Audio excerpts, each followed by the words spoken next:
Hi, it's Lipstick Gal. Thanks so much for watching today.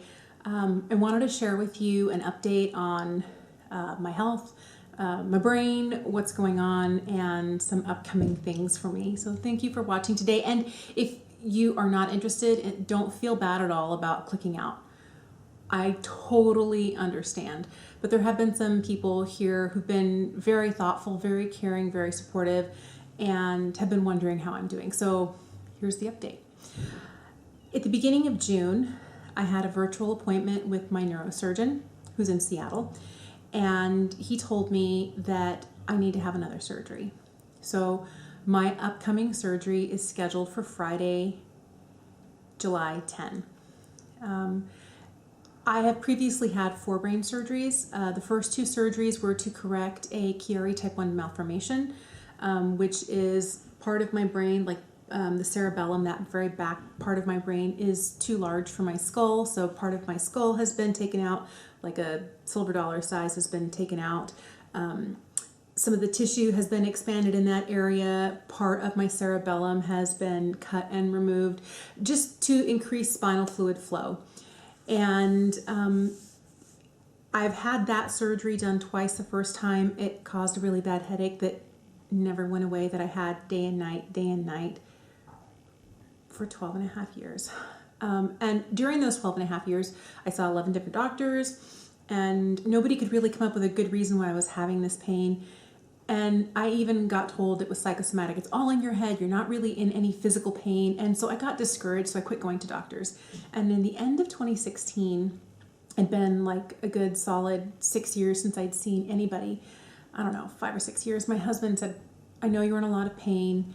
You're spending 14 to 16 hours a day asleep every day, as opposed to, that's the time you're awake and you sleep the other portion of the day.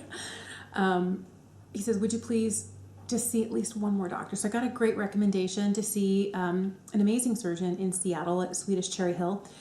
And I've been going to him since 2017.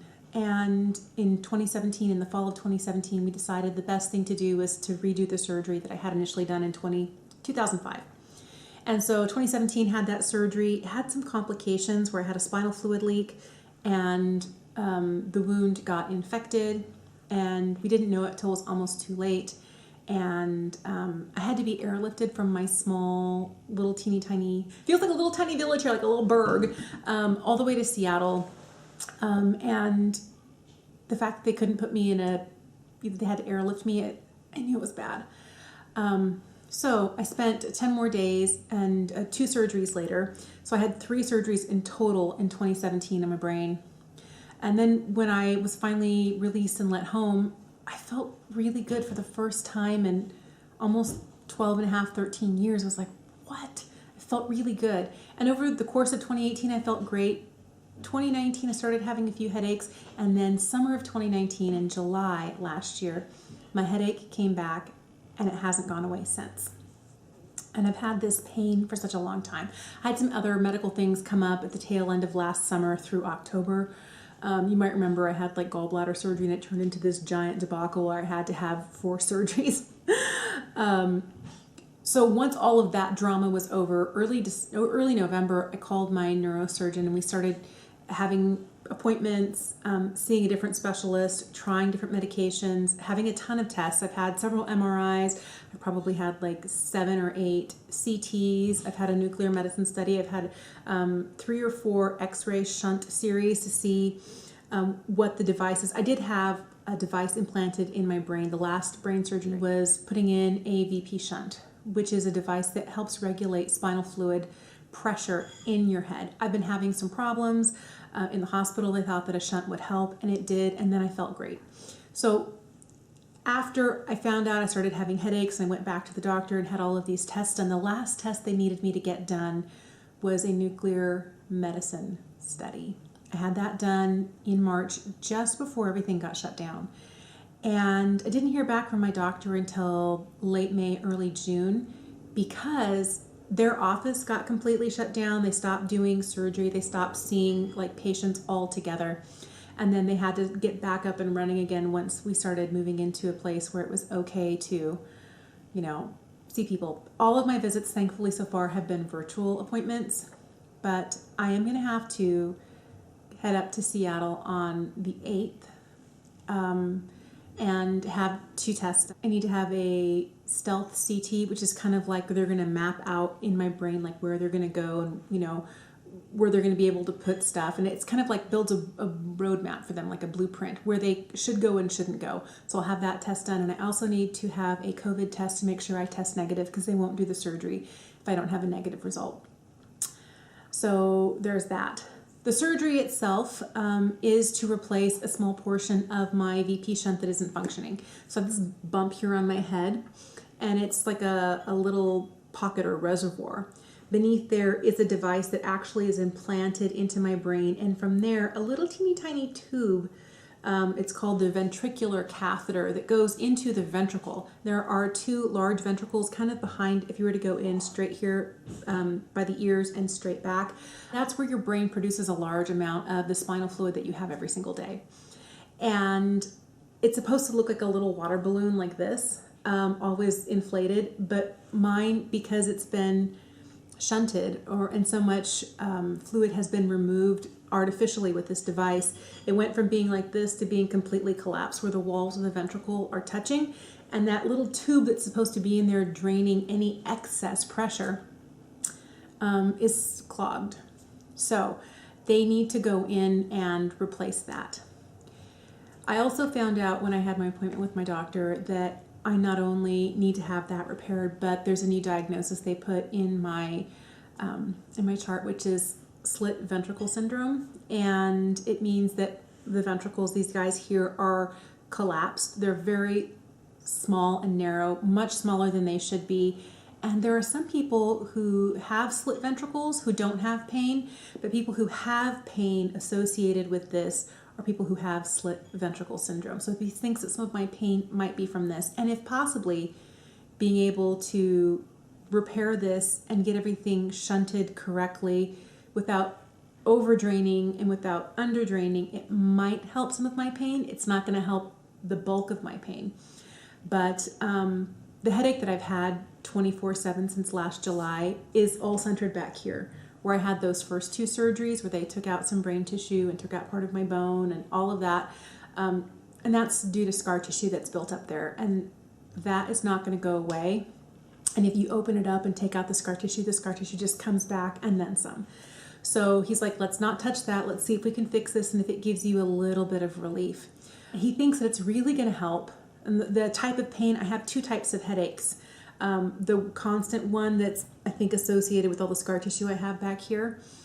And then another one that is, I'm fine until I bend over. And the minute I bend over, I feel like my head's going to explode.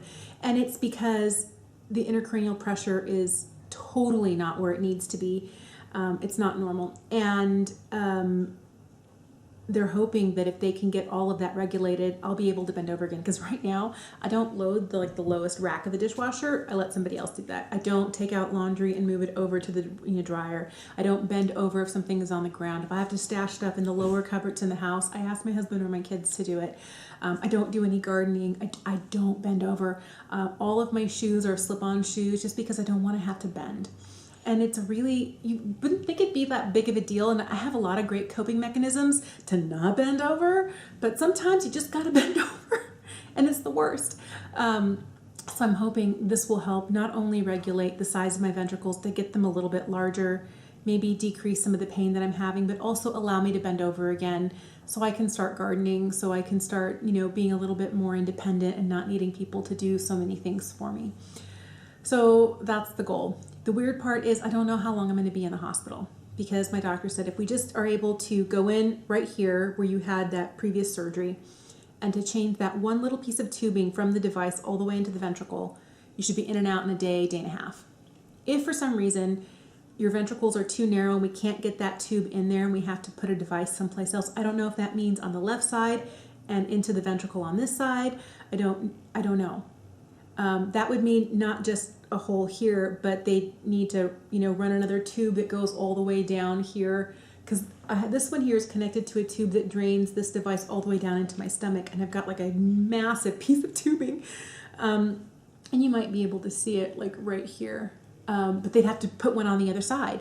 Or if they move it over here, they'd have to, again, move the tube. And I don't think they'd be able to move this one to someplace else. I think they'd have to put a whole new tube in, which means I'd need to have another laparoscopic surgery to have a general surgeon place the tube.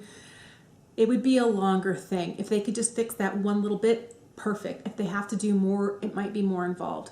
After that, depending on what he sees when he's in there, he may want to place an intracranial pressure monitor, which would mean I'd have to be sedated in the ICU for 2 to 3 days. So that might mean add an extra 3 days on top of the 2 days I'm already in the hospital. So it could be, a day or two up to 5 or 6 days. I don't know. And that's just what he decides he needs to do at the moment when he goes in to do the surgery. So right now it's kind of like a big, oh no. That makes me a little nervous. And the fact that the last 2 times I had surgery, I had complications and I had to have follow-up surgeries to correct those complications. Like in 2017 with my brain surgery, I had surgery in October and then I needed to have 2 more surgeries later. And then in 2019 in September, I had my gallbladder removed and then I needed to have 3 more surgeries after that to fix problems that happened. I'm a little nervous. I'm not gonna lie. I'm also worried about my family. My kids are really stressed. My husband's worried and nervous, and I don't really get upset about myself. I'm not worried about going under anesthesia. I'm not worried about if anything happens to me. I'm worried about how my family is going to handle it. So that's kind of like my point of stress right now. I'm trying to make sure that everything is taken care of, that, there are meals put in the freezer so when everybody comes home, they can just, eat a home-cooked meal that they didn't have to make. That'll make life easier for them. Make sure that all the bills are paid so that, a whole month can go by. If there's problems or complications, I have to spend more time in the hospital or I spend more time recouping at home, I don't necessarily have to be like, I gotta pay the bills. Like everything's taken care of. That's really what I'm hoping for. Most everything is on auto pay, but there's a couple of things that are variable that I have to go and do every month. So, yeah, I'm a little bit stressed. And I think the hardest part has been, by the time I go in for surgery on the 10th, I will have known for 5 weeks that I needed to have it. And that amount of stress is, I'm having a hard time sleeping at night. And normally I don't have problems sleeping. I'm like the queen of sleep. I can sleep anytime, anywhere, for any length of time. Just like, I'm out. It's been hard. So I don't know. I'm hoping that I'll be able to have enough things pre-recorded that they'll be able to kind of continue for a week until I'm feeling well enough to get up and to do YouTube again. I don't know how long it's going to take. I really don't know how long it's going to take to recover from this or how I'll be feeling or how long my hospital stay. It's just like a big giant question mark and it's causing me some anxiety. So it'll be what it'll be, but I will have at least a week's worth of videos planned to go the following Monday, Wednesday, and Friday after my surgery. So there you go. That's what's going on with me. I'm sure it's going to be fine, but I'm a little trepidatious, and I don't like the idea of people rooting around in my head because every time it's happened, it hasn't really helped. Well, it did once, and then it went away. So, yeah, that's how I'm doing. My headaches are bad. They're back. I need to have another surgery, and I don't know how long I'll be gone. But here's hoping everything is easy peasy lemon squeezy, like my kids would say. That'd be great. So thank you for watching. Thank you for being interested. Thank you for your support. And make a video coming up next time. I'll see you again soon. Thanks for watching.